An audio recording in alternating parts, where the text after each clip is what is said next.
Cricket is my passion and I cannot avoid it. Good evening to all the beautiful people. Yesterday we spoke to Shane about the World T20 preview, about the teams which he fancies which will go into the semi-finals. Today we are going to talk about the big game.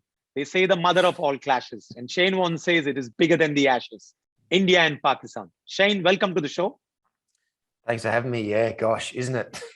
It is bigger than the Ashes. There's a lot more people who are watching this game and a lot more riding on it than the Aussies against the English. So yeah, wow, what a game this is. It's always one of the picks of the games to be able to watch in any ICC event. All right. They are going to be playing at the Dubai Cricket Stadium, the Ring of Fire. You played in the last IPL year in Dubai. How do you see this wicket playing, or rather, which team do you think will it help more, or whether it will help the fast bowlers or the spinners? Yeah, the Dubai International Ground it's a beautiful ground to be able to play. Gosh, it's got bigger boundaries. It's not really small like Sharjah.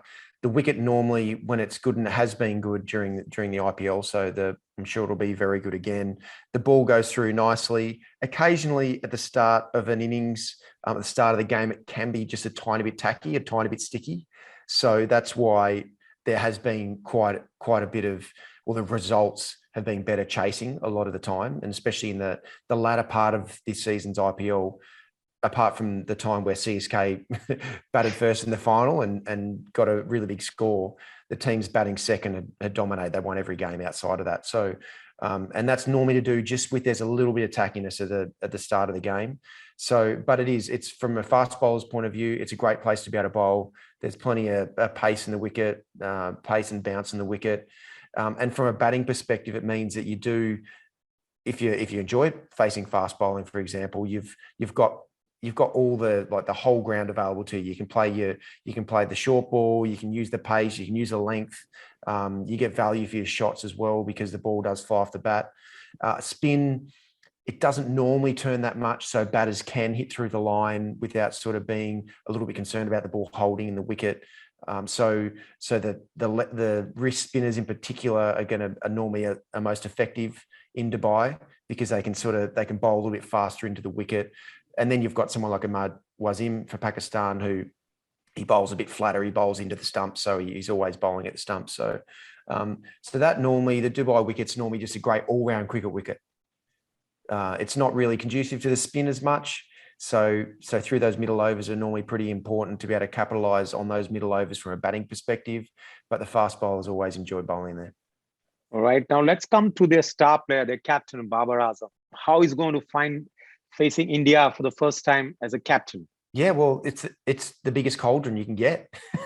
It'll test out what he's made of as a captain, to be able to captain Pakistan against India in the biggest game. Once every 4 years nearly, isn't it? Either the World Cups or the T20 World Cups, the One Day World Cup or the T20 World Cup. So Bubba is for me, obviously, he's an incredible batsman, and I'm really looking forward to the matchup between him and Bumrah, because Bumrah is the star T20 bowler and fast bowler, world class fast bowler.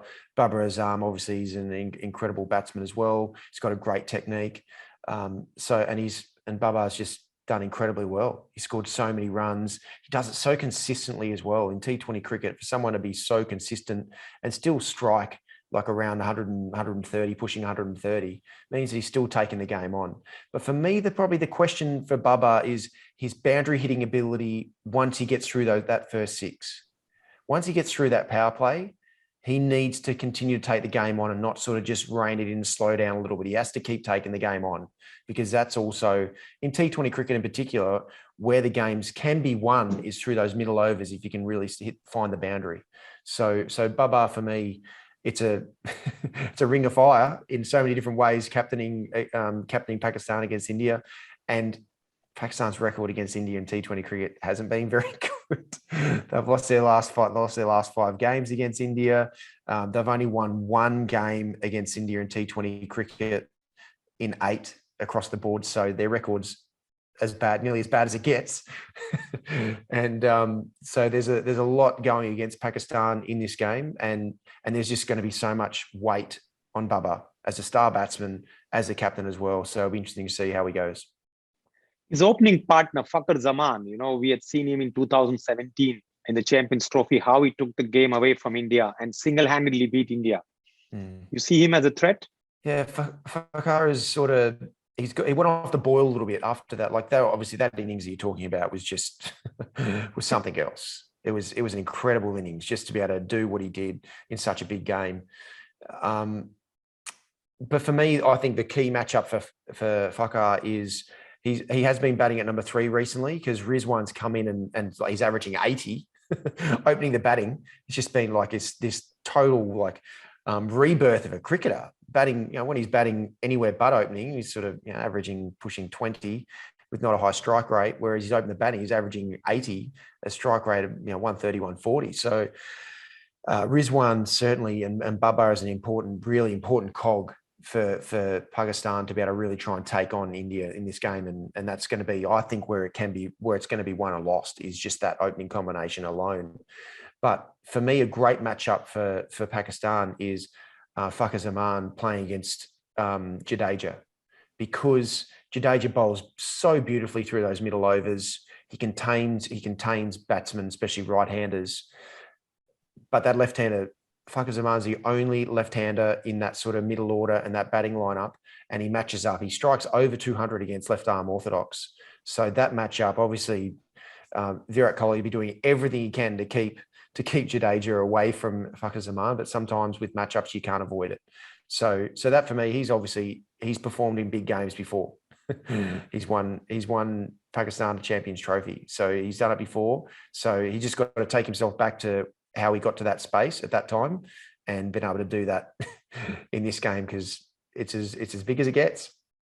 Very true. It is big as it gets. Let's come to Indian batting. The firepower in Indian batting. Whom do you see India opening with? It'll be KL. For me, it's KL Rahul and Rohit Sharma. For me, probably like one of my favourite players, nearly of all time to watch, is KL Rahul. He is just something else to watch. And the thing I love seeing is when he has the freedom like he has in T20 cricket for India. When he's playing for Punjab Kings, he's always just been a little bit reserved. He's a bit like, because their batting lineup hasn't been that, it's not that long. And so he's just, he still scores a lot of runs, but he's striking at like 120. Whereas KL Rahul, when he's taken the game on, he can hit the best bowls in the world wherever he wants. He can strike at 180 like at will, and it looks like he's not even taking a risk. So like we saw in that last game that Punjab Kings played against CSK when they had nothing to lose, and he scored 92 off 40 odd balls, as he can do. And then what he's shown in the practice match, the first practice match that he played when he was just taking down everything.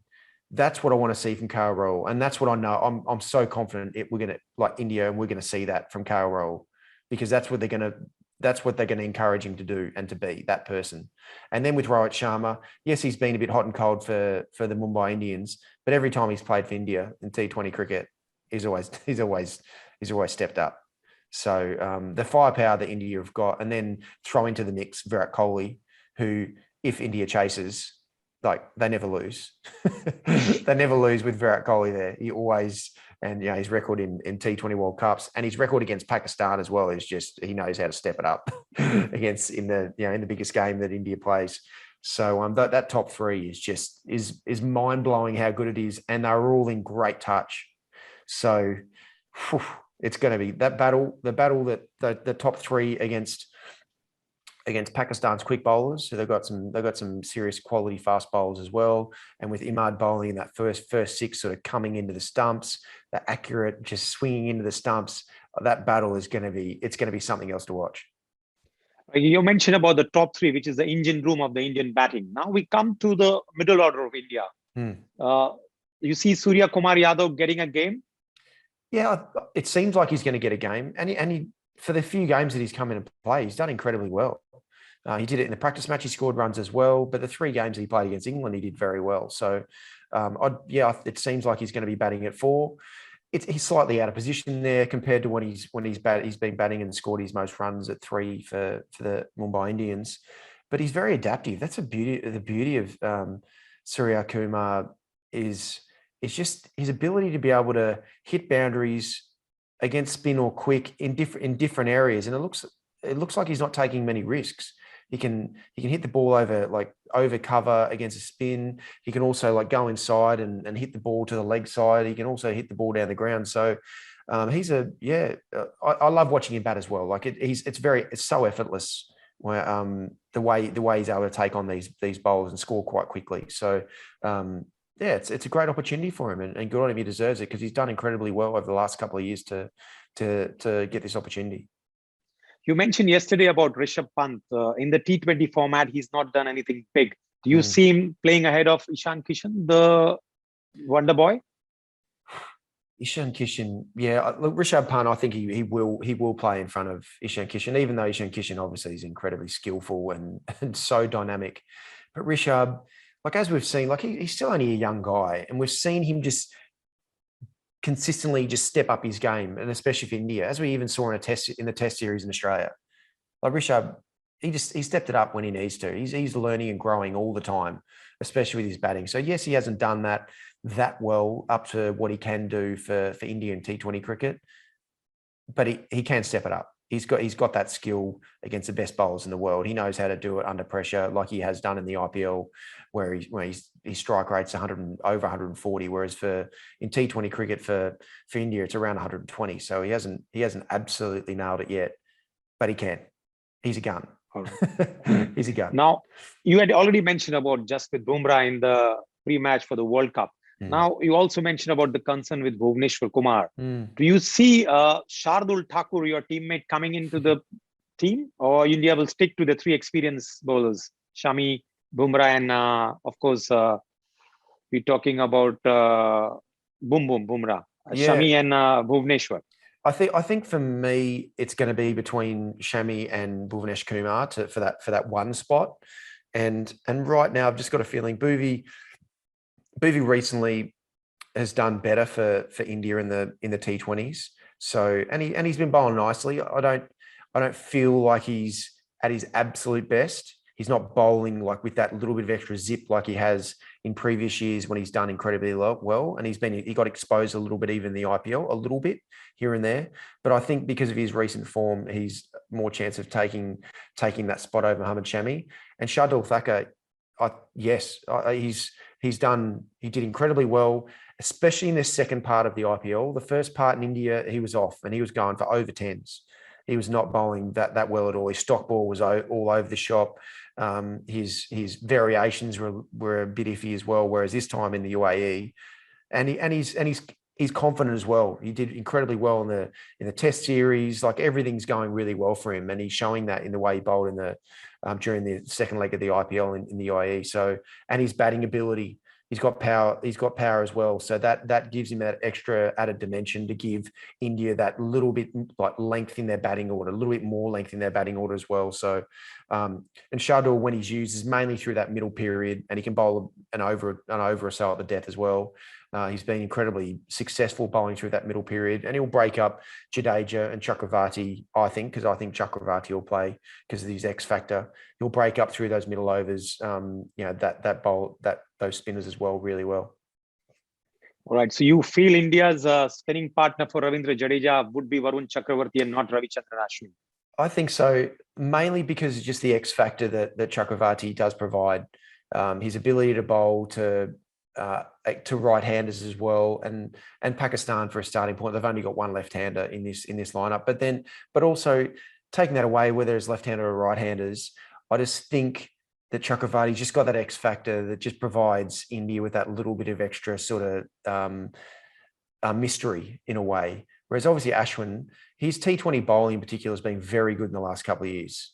He wasn't that effective in this IPL, this second leg of the IPL. Because I feel when Ashwin's not bowling at his best, he starts doing all this crazy stuff, like bowling all these totally different balls. Whereas when he's done really well for Delhi and CSK in the past, he's bowled his stock ball, and his skill is his like with Muhammad Nabi, his skill is like subtle variations of his stock ball is so beautiful, and his ability to read a batsman is second to none. But when he starts to bowl these different balls, really round arm and jumping away and like leggies and all that sort of stuff, that's for me when he goes away from his best. So yeah, I think with that, I think Chakravarti, he just provides that X factor, a bit of mystery through those middle overs, and he's a wicket taker. And if you've got a wicket taker spinner through those middle overs, Jadeja's more of a container, just to be able to like not go for many runs, try and suffocate the batting order through those middle periods. Whereas Chakravarti, he bowls wicket taking balls. He's got that mystery to be able to try and break through those middle overs. So the death bowlers, so Bumrah and Shardul Thakur and Bhuvi as well, hopefully don't have to bowl against the power hitters who are set. So that's having a mystery spinner who can take wickets is so important. All right, now let's come to the mentor of Indian team, your captain. Yeah. His presence in the dressing room and in the dugout will make a difference. Oh, massive difference. And what a clever thing for Indian cricket to do.